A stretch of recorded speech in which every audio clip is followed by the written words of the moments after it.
திரையற்ற பரிசுத்தரோடு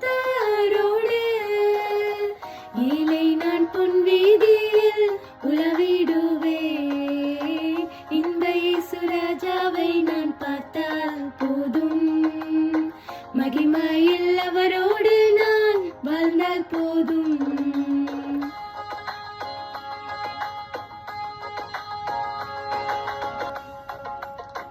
முக்கிடம் சூட்டப்பட்ட தலையை பார்த்து பொக்கிடம் சூட்டி நானும் புகழ்ந்திடுவேன்.